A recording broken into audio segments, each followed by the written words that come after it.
Hello, everyone, and welcome to One United. It's been quite a while since we were here, and we're finally back. This is Vali Siddiqui, Paritosh Joshi, and Anshuman here, and we are as happy as ever because uh, an epic night in France once again, an epic night in Paris. I think after Old Trafford, that has to be our second home because the way that we've been playing over there, I feel this time I think this time we were much more comfortable, and it was a really good performance. And let's speak about it, Paritosh.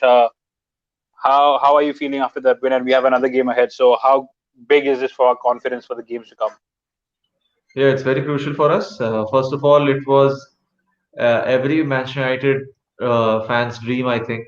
It was the best result that we could have possibly had. Nobody was expecting us to be in a position where we are able to extract 3 points out of an away game in the Champions League. So that was quite massive. And I think with this result, we'll easily qualify for the knockout stages. That's what I believe, that this game should play as a huge boost for us Hmm. to qualify for the knockout stages. Right. And what I especially liked about this performance is that when we conceded the goal, the Anthony Martial own goal, even Anthony Martial played well after that. Plus, the whole team picked it upon themselves to be better. They were Hmm. not like mostly we have seen this. Mostly we have seen that Manchester United, whenever they concede, if they are in the lead and then they concede, they are Right. shambolic. They always look all over the place, and one way or the other, they always look like they're gonna concede here and there, and then they look like they'll be conceding more goals. And that is something that I really like about Manchester United, and there was something starkly different about Manchester United as well. But yes, it was a night to remember. And I will give my analogy on this, and I will elaborate on the performance that we gave over here. But let's just take Anshuman's verdict over here. Anshuman, how happy are you after that win? Well, I think in our last episode we discussed that in spite of how what was the result in Paris, I just wanted us to play a good match because that would set a precedent for us throughout the group stages. And I think a win is just an icing on the cake. And Right. I what my take from the whole situation was how brilliantly we played. And for me personally, this was a better performance than we had at Parc DesPrinces when we won 3-0 last season, the last year. And this was a big performance for us because there were a lot of pluses. I think a lot of players that we had been slacking off over the past couple of months, that they are not good enough to play for the team, and even if when they are brought in for matches like these, that they have not been really performing well. I think they played a brilliant match. I was really impressed with Fred, and I was really impressed with how McTominay came back into the game because when the match Right. started, I was very worried how Neymar just started targeting him. That this is the Hmm. one guy who has no skills, understanding of the skills, who have no defensive nous, and he just started targeting him left, right, and center. Every time he came down the left hand side, he was targeting McTominay, and that became a problem for me because again in the starting, I just felt that he and Mbappe would link up, and Di Maria always has an agenda against us, and that became a big problem for me. And the moment we scored that penalty, I think it calmed my nerves more than anything. That yes, we can do this. We can really do this. And We didn't I really think last go year, for it. yeah, and last year when we played against PSG at Parc des Princes, my biggest worry was I never really felt that our attack was coherent or that we'll be able to hold this lead. And Right. fair enough, this match we didn't hold a lead. We got level at one point, but I just when I watched the team, I just my general conclusion was we are playing well, and that is Right. something that I really haven't felt from a first match week where everything just culminated in that 6-1 defeat, and I think that has given our team a hard reset. And if anything, I think it has given us a big uh, it has made the team want to play a lot better. I think it has given us a sense of responsibility that we have to play better. We have to play better than whatever we have been playing so far, and that was my biggest take from the match. And it was really good to see Axel Tuanchebe playing brilliantly. And Right. the reason I was so happy with him is because that guy was outpacing Mbappe and Neymar and wasn't breaking a sweat. He was so effortless throughout the match, and I just really felt like He with slammed Aaron Van Mbappe three Bissaka, or four times. He slammed yeah, Mbappe to the floor 3 or 4 times, and not yeah. I without mean, conceding a foul. because when I've seen Aaron Van Bissaka, like the thing with him is his defensive positioning isn't brilliant, but when he tackles hard, and his tackle is almost immaculate all the time. And we have seen him outpacing and pocketing Sterling in our Manchester derbies last season. And this time he did the Twice. same with Mbappe. I mean, he had absolutely nowhere to go. Every time he was trying, he was going and he was going down. And every time you look at Van Bissaka and you look at his tackles and you just feel, well, that might be a penalty. And then you look back in the replay and he's just taking the ball out. He's cleaning. When he's tackling, he's brilliant at that. But he's always he always feels like he misses the position. He runs back, and you look at Visaka's effort, and you feel like he's running back. With Chwansebe, I just didn't feel that he was like feeling out of position. It didn't feel like this is a guy that is playing his first match almost after a year. It didn't feel like a guy whose best performances had come with Aston Villa in Championship. This guy feel like he was ready to be in the first place in the first team, and that gave me a lot of confidence, to be perfectly honest. And I think we were discussing before we went live about Martial, and I think my biggest take for Martial was that he requires a lot more incentive to perform well. And if he can play consistently like the way he did after he scored that own goal, then I'm very happy and I'm very excited to see how he plays out throughout the season. Because last season Martial was as consistent as we have had him over the past 5 years, and he scored over 20 goals. I think that was brilliant. And we always have a feeling with Martial that he requires a lot more incentive. And he's not a leader for me. He's not a leader for me yet. And what we need to remember that he's 24 years of age. He's going to get better and see players grow at a different age. And last season Hmm. was only an improvement upon his previous performances. And the way he was charging down the left hand side after he scored that own goal, he had intent. When I looked at him every time he got the ball, I just genuinely felt that he was going to do something. And again, another plus that I have would like to talk about is the midfield diamond that we were able to play with. Right. Like when Van de Beek came on, when Pogba came on, I think I think one negative point I would say in the midfield was that every time we were breaking through on the counter attack, we just did not have a focal point in the midfield that we could use to spread the ball forward, and like a beacon that we could put in the middle of a midfield. Pogba provided that. And with a midfield diamond, I think we did brilliantly, because when you play front two in the form of Rashford and Martial, we have two players who are like to play centrally and who like to play from the right, who like to come from wide. And Rashford has played when he started his career, he played from the right hand side, and Martial always likes to come from the left. So that is a position that worked brilliantly for us. And because we were able to work through that midfield diamond, it gives me a lot more optimism that we might be able to play Pogba, Van de Beek, and Bruno in a Hmm. midfield trio with Fred or McTominay in the back if we need to. That is an option that I felt surfacing in the last match. So they all in all there were a lot very positives to be taken from the game. Of course we conceded, and of course there is a lot of defensive failures that we need to take through. But there were way too many positives for me to not be excited about the way we played. So yeah, it was all in all a brilliant performance. Well, yes, we're still buzzing because of that result, and I think this has to be one of the most complete performances in a long, long time. And I think this has to be the against best the top side. manager Against the top against side. the top That side and the best managerial performance by Ole Gunnar Solskjaer, because whatever he did, he did from the first minute to the 70th minute when he made the changes, it was pitch perfect. Because you talk about De Gea, all right, Henderson is there and De Gea is back to his best. We've seen that now. So De Gea, he's now prime De Gea right now. Then you talk about your right back, Aaron Van Bissaka. We remember him that was the pre-lockdown performance of Aaron Van Bissaka, immaculate. Then you have Axel Tuan Zebi, who's coming back after a year. And like I said, if Harry Maguire had played this game, with no disrespects to him, Mbappe would have outran him on a number of occasions. So it's a good thing Ole Gunnar Solskjaer intentionally left him back in Manchester and got Axel Tuanzebe for this. So once again, kudos for Ole. Lindelof read the game quite well. A lot of low block crosses were being blocked by him. So kudos for him. Yes, it's Paritosh. it's especially important to note that with Toanzebe, Lindelof was looking a completely different player. He was I looking think, like the Iceman we are used to see, the Iceman that he was projected to be, the one defender right, that he was supposed to be. That he was right. looking like that defender when he was playing with Toanzebe, just because of the way that Toanzebe plays, he was complementing him so well. Uh, Yeah, with pair him with Maguire, and this player right, is a shadow of the player that played against Paris. right.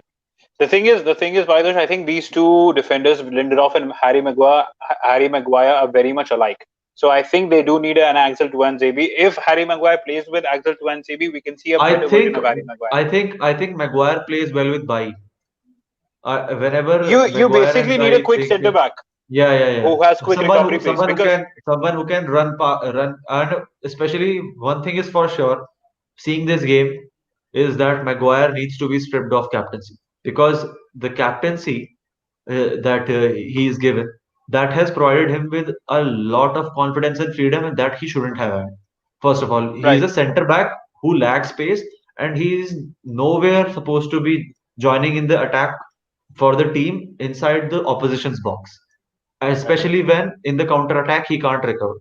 So I feel that exactly. captaincy should be given to Bruno, and this captaincy being removed from him would be a alarm in his head that okay, I can't go forward because I'm not a forward and I lack pace. So I specially will have to be around the half line area so I can track back as the counter attack happens.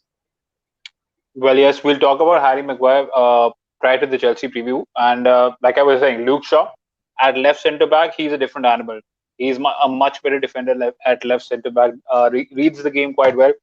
Alex Telles was a breath of fresh air. The way that he was whipping the ball in with the finesse and everything, I think I'm quite excited to see him. And the Cavani Telles link up is something which I'm quite excited for. Then you talk about your central midfielder, Scott McTominay, like Anshuman had mentioned. I was quite worried, and I predicted it that he will be booked. The way Neymar was dancing around him, but the way he composed himself and the way even though he was tackling quite a lot, he was intercepting the ball quite a lot. He didn't commit a single foul, I guess, in the second half, because of which he would have been in danger of getting sent off. So that's one thing that he did quite well. And Fred was basically the man of the match for me because, oh my God, how good was he? I think we speak a lot about N'Golo Kante, and now I don't think we're getting to see the best of N'Golo Kante, but the way that Fred is conducting himself, the way he was transitioning the ball from defense to attack, that shoulder drop, that dummy that he did, he took the ball forward. The way that he was intercepting the ball off Mbappe and Neymar on the middle of the pitch, it was quite frustrating for them. So excellent performance by him. I really hope that we get to see more of him. And moving forward, our star boy Marcus Rashford, he did make a few rash decisions. We were quite frustrated at the beginning, but the mentality about Marcus Rashford is something which I admire him for because he just keeps pushing himself, and he pushed himself to shoot that, because of which we got the goal. So we have a few now. We have a few players with that mentality. For example, Marcus Rashford and Bruno Fernandes, in spite of making the mistakes, they push themselves and they end up scoring a goal or making a crucial assist. So that's good to see. They are risk takers. Bigger the risk, bigger the reward. And like I said, it was an impressive performance. And I hope that we get to see such performances because we have a really tough run of fixtures. So, Paritosh, let me ask you, against Chelsea, with what formation will you stick by, and what are the changes that you would make? Well, certainly there are a few changes that will happen for sure. I think Harry Maguire will come in because he is Harry Maguire and he has been the player that You have to play him. Always leans on. Ole always leans on, and you can't always be complacent about players because one thing is for sure, Harry Maguire has been consistent, and same cannot be said for any other player, especially in defense, else than Aaron Wan-Bissaka, I think, because everybody is injury prone, everybody is made of glass in our defense, and we need to somehow counter that situation. I hope that Twanzebe plays longer and he is a lot fitter than he was the previous season. We were talking about this in the previous editions as well, Wally, you and me especially, because we have seen him play and we know how good a player Axel Twanzebe is, and he showed that against Paris. What I especially feel about this Manchester United side is that I resonate with what Luke Shaw said in a recent interview after Tejas came to the team, and before that even when the whole situation about the left back position was beginning to gain ground and there was some smoke. Luke Shaw said this, that every champion team, every good team needs competition, because when you Exactly. don't have competition you get complacent, you get a little eased off that my place is safe. I don't need to push myself. The competition who is with me, he's not capable enough to play in the first team, so I'll just, even if I go easy on one or two training sessions, I'm fine. But that is not the case with champion teams. What happens is any team for the past 10, 15 years, 20 years, they always knew that somebody, the Real Madrid side, which dominated Champions League for 3 years. They had a bench strength of another team who can play in place of the first team, and they'll still be As pummeling good. opposition. Manchester City, the team that dominated England for a while, at least domestically, they had similar situation. They had a whole team which could play in place of the first team and still would easily get them easy wins. And this Hmm. that was the reason why they were winning trophies. So every team needs that kind of competition, because not only does it provide you more options, it also gives the players something to train harder for. Hmm. And I feel when Fred came into this side, and when Scott McTominay came into this side, Paul Pogba was left out and he was benched. That lit a certain kind of fire under his belly. That okay, I need to up my game, or there may be a situation where I'm not in the first team because Van de Beek is here. Van de Beek, Bruno, Fred, I think this is a fantastic midfield. Fred is someone who pushes, Bruno is someone who pushes, Rashford is someone who pushes. Three players who constantly tantalize Right. the defenders for the ball. You press higher. These three players could be the key for us going further into the side, into the whole season, because you need these kind of players who constantly press opposition to give away the ball. You will play football good, okay, when you have the ball. What do you do when you don't have the ball? That's what decides where you'll be placed by the end of the season. And I feel Fred would be a crucial player.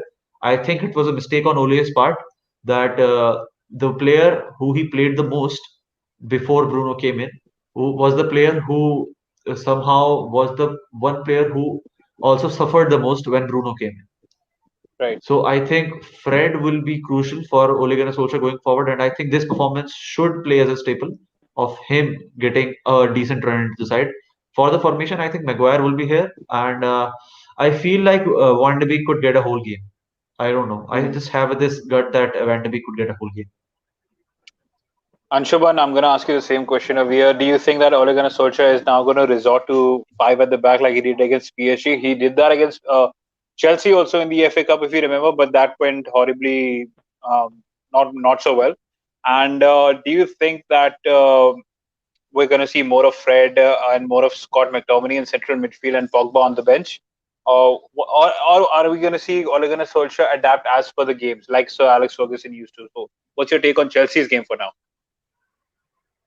Well, I do have a bit of a rant with Chelsea that I'd make this as quick as I can. So when it happens, when we talk about transfer acquisitions and we see all over the social media that people start bragging about, look, how many players have you bought? Like you go to a sale and you buy things that you absolutely do not need and you just brag about it when you bring that thing home and tell it to everyone. I think Chelsea is in that situation right now. Look, Hmm. Frank Lampard would not have become Chelsea's manager last season were it not for the fact that Chelsea had a transfer embargo, and then he was a club legend, and then they could not have chosen anyone else to work with the academy to bring players into the squad that they otherwise would not have had, because we know how infamous Chelsea's loan system is, that they hardly ever bring anyone in. The likes of Marco Van Hinkel and Lucas Piazon, I think they're still at the club. I'd be very surprised if they aren't. Like the way the loan system works.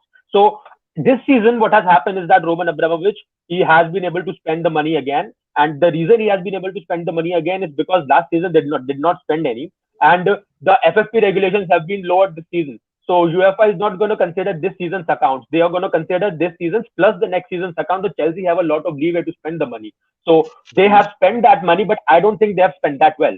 Because when you look at the signing of Timo Werner, this wasn't a signing that Chelsea were in a place to make, because Timo Werner was being quoted by Liverpool for months. He was in direct Right. contact with Jurgen Klopp. And were it not for the fact that Liverpool straight away told him that we will not be able to buy you, categorically confirmed this to him, he would not have come to Chelsea. And Chelsea, it was an opportunistic signing. And I think despite everything, he still fits into the system, because when you look at their attack line, given that he plays wide forward roles, given he plays central forward role, he fits into the time. He fits in this team. That's brilliant. Hakim Ziyech, brilliant signing. I think it was about time he joined a big club. When I look at the signing of Kai Havertz, it doesn't make any sense to me, because he's 21 years old. He has the world at his feet, and big players like Barcelona and Juventus, they don't want to buy any players. They want to lower their wage bill. Real Madrid are going to be in the market next season to sign their Galacticos again, because their problems are resurfacing again. All the big players, they were not in to buy someone the likes of Havertz, because Leverkusen was demanding 100 million for him, and rightfully so. But Hmm. Chelsea went in for him, opportunistic buy, because this is an asset whose value will not depreciate over the next 4 and 5 years. Fine, you spend the money for him, and but I don't see this player fitting in the team in any way. This is a signing they did not need. When you look at their front three and you look at the positions they needed reinforcements in, once you have signed Timo Werner, you don't need a sign like a Havertz. And what I've realized that Frank Lampard is not able to figure out where he wants to play him, because he's playing him in the one position that I think Havertz should not be playing in, and that's the right wing. And I think they have really not been able to use him well. And they have reinforced in Thiago Silva, and they have reinforced in Eduard Mendy. That is fine. But when you look at their defense, I think the biggest challenge they have is their defense, because they are not able to figure out. And they said that they wanted to bring Thiago Silva in so that he could be able to help the other defenders around him to become a better players and better defenders in general. But then it has become a bigger problem, because Frank Lampard has fallen out with Antonio Rudiger, and apparently he was on his way out, but that transfer did not happen. Chilwell has just arrived. He has been having his injury niggles as well, so he is going to have a bit of an issue. And you look at Fikayo Tomori, and you would say that he's the one who's up and coming, and who would really, take leverage of the fact that someone as legendary as Thiago Silva is there, and he was almost on his way to West Ham. So Chelsea's transfer strategy, yes, they have brought a lot of players in. You look at the likes of Malong Sarr, the 21-year-old young Frenchman, and I really thought that he was good enough to be fit in the team, and he's on loan to Porto. So their transfer acquisitions have been well. Their transfer acquisitions have not been the ones they needed, like we needed players.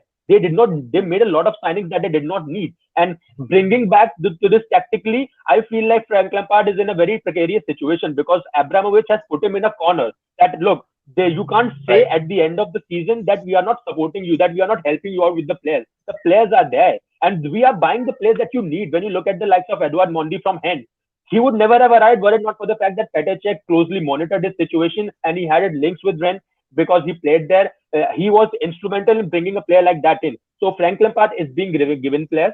Frank Lampard is being given players he wants, and yet I think that there are many ways in which he could have used his players better, that he's not been able to. When you look at the attack, I cannot for the life of me figure out why he's not playing Olivier Giroud more regularly. I don't know what Hmm. Tammy Abraham is offering him over Giroud, because you look at the world's best players, you look at the likes of Mbappe, Griezmann, and Hazard. Everyone has said that they like playing with Giroud because of the link up he offers. And you look at the Right. goal threat that Ziyech can provide, the goal threat that Werner can provide, and Christian Pulisic can provide. I mean, Giroud would be a brilliant option to be in the center and to keep players around him. And they really haven't been using it. So I look at the tactical deficiencies of Chelsea, and I just really am not able to figure out what Frank Lampard is trying to do. And the 1 billion CDM they had in N'Golo Conte, like arguably the best center defense midfielder you can have, he has fallen out with him apparently. Apparently, they are not on good terms. So when you look at Chelsea's performances, there is a lot of chunks in their armor right now that we are going to be able to exploit. And talking about the Champions League match with Sevilla, I think this was a match that everyone was expecting would be uh, would have a lot of goals. When you look at the likes that Sevilla has been playing well, they have this siege mentality. Their team is playing brilliantly. They did not score any goals. And at the end of the match, in the post-match interview, Frank Lampard was trying to focus a lot more on the fact that they got away with a clean sheet. And I think the biggest problem tactically right now is that their defensive frailty is so much that if Frank Lampard tries to focus on the defense side of the game, their attack just becomes much worse, because they had no attacking threat last with Sevilla in midweek. So that is, I think, their biggest problem, because what has happened with their defense is that they are leaking too many goals in for a Champions League team. And I feel personally, if we can manage a consistent performance in the league, that is the first team that we are going to be able to do one over. And I think that is a big positive for us, because not only in the midweek and in the match against Newcastle, we felt defensively solid. We were also able to thwart attack of a mid-table Premier League team and last year's Champions League finalists. So that was our big positive. And Chelsea have a lot of problem going on. So I think if then they go into the into the weekend, they are going to face a lot of challenges, because I don't know how Frank Lampard is going to be able to figure out whether to focus on the defense or whether to focus Hmm. on on the attack, because his attacking options are way too much for him to be able to work anything out right now. Like if I were Lampard, I would throw Giroud in, I would throw Ziyech in. I would love to see them two link up so that Werner can run ahead and score goals. And Havertz, I don't really consider Havertz into this discussion, because I don't really know why he's playing in the team in the first place. I don't know why they have bought him. So they have a lot of issues going on. Is basically what I'm trying to get here, and Right. we can really do a lot better. Like you said, Wali, in our FA Cup final match, we played with the front back three against them, and I think it started out decently. But because well, De Gea had his howlers, he had a couple of howlers, and Bai went off injured. I think that Yeah. did worry a team a bit because he had a head injury. So I We think there had were a many lot fouls other for factors Olga other than also. the We Yeah, had around many yeah, fouls that were 27 not also fouls. given. Yeah, yeah. Around hmm 27 I fouls think or we something had like that. we had a lot of issues in that match that we need to consider other than the fact that we lost. And yeah, if you are talking about our loss against in the FA Cup semi-final, we also have to bring up the fact that we won against Chelsea three times before that. We Yeah. had a Premier League double against them, and we won the Capital One Cup, the Carabao Cup one Carabao Cup. match as well. So yeah, Carabao match as well. So I think Oli has strength number here, and when I look at Oli's management in the mid game and how he sets his team against the big clubs, I think he does a better job than Frank Lampard does in fixing Mm, against the better teams. I know the English media won't necessarily say it, although I have been right. listening to a lot of podcasts recently, and they have been critical of Frank Lampard as well, although not to that degree. Well, I Okay, I think think, Because his these two, net connection was the problem. yeah, to I sum it think up, I so think, yeah, Anshuman, yeah, yeah, to sum it, I think Wally would like to submit. yeah, and to sum it up, Anshuman is saying that it doesn't matter what Chelsea have done in the transfer market, they're there for the taking. And Yeah, I they are there absolutely, for the honestly taking. do believe that because, and another point, a crucial point that we've been touching upon is unfair criticism over here because we have been talking about Ole Gunnar Solskjaer most of the time that he's the PE teacher and all that, and he is not the right man for Manchester United, and he might not be the right man for Manchester United. Okay, but he finished above Frank Lampard last season. He beat him thrice last season, and though Frank Lampard didn't buy anyone, he still had Pulisic. He brought Pulisic, and this season it has been the best transfer window in the history of Chelsea, you could say. And in spite of that, I don't think there's any difference, and the pressure should be on him as well. But we all are focusing on Solskjaer once again. So I think Vaitosh, let's just touch up on this, and it's once again the yeah. English media defending their manager over here. Golden This boy. is English media is known for this, that they are very critical of their players as well. It's not like everybody is a darling for them. When they go hard, they go really hard on Yeah, their players as well.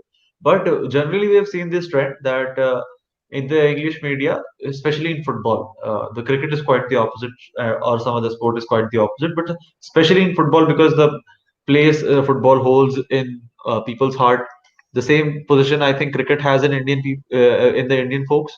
The same stature can be given to football for England, and that is the kind of presence that the game has.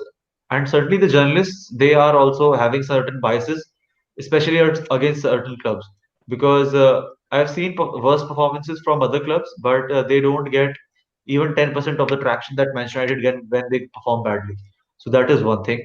The manager who is in charge of Manchester United, he'll always be under scrutiny, and he'll not be given 1 or 2 or 3 seasons. Jurgen Klopp, if he had similar seasons with Manchester United for 3 seasons, he would not have the job for the he would fourth have been season. sacked. I'm dead I sure of agree. it. And major part of that would have been the English media constantly tantalizing, constantly being the arrogant pricks that they are about Manchester United, Mhm. and rightfully so, I think, because for 20, if you look at Premier League history, for the past 25 years, 27 years, if one club has won 13 titles, so that should bring in a lot of traction. Plus the amount of fans they have globally. So I understand that you also want numbers. We as journalists know how crucial it is for media to have numbers, to gain traction, to gain eyeballs. But there comes a point where where you recognize that this is not adding up perfectly. This is unfair, and that is the point I think we all are trying to make. That there has been a lot of points where we feel like this is not fair. This is not fair on players like Paul Pogba. This is not fair on players like Anthony Martial at times. This is not fair for players like Fred, even, who was slagged for being brought for 50 million and not Right. performing this and that every time he played. And when he started performing, everybody shut up. Nobody even praised him. He had Not even for man the of the PSG match. game. No, not even man of the match. He had man of the season kind of performances last season for us Mm. before January, at least. Nobody Right. can question that. He had multiple man of the match performances, and that should be enough for any player to seal at least certain kind of praise for himself in the media, or have a highlight season. Okay, this guy has performed, so he shouldn't be criticized. But this has been the trend that foreign players would always get slacked. English players would be overpriced. They would not get as much slack as the foreign players, and Manchester United or anybody related to Manchester United will feel the wrath of especially the media when it comes to performances or some performances not being as good as other clubs. Now we'll come to the Chelsea game, and I feel the Chelsea game is definitely a game which we should at least secure points. I'll be okay if it's a draw even, but I think we would be gunning for 3 points because Ole Gunnar Solskjaer has been known for performing well against the top six sides or the big teams of England, and we've seen this trend consecutively that against the big sides, the Manchester United side that Ole Gunnar Solskjaer has coached, have been able to up a gear and play with more passion.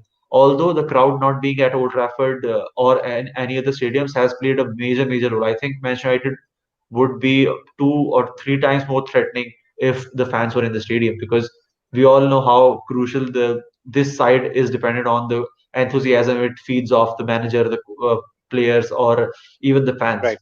That is one thing that needs to be considered. But I think Manchester United have enough firepower to secure points here. I'll be especially looking out for Edinson Cavani and the news regarding him, because this guy has been training really hard, and I feel that he can be someone who can debut against Chelsea. Ole Gunnar Solskjaer also hinted that he is not ready. He's almost ready for a performance, but Paris is not somewhere they would like him to perform first. So they have not taken him with the team to Paris.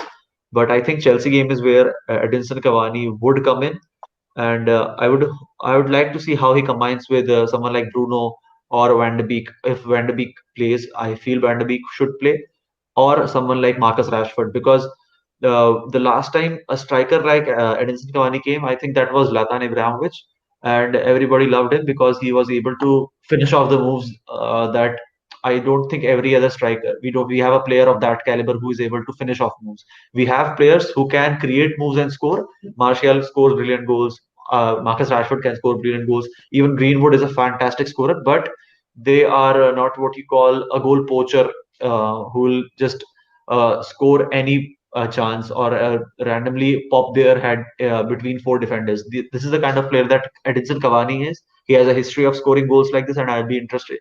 I'd be very interested to see how he performs for the club.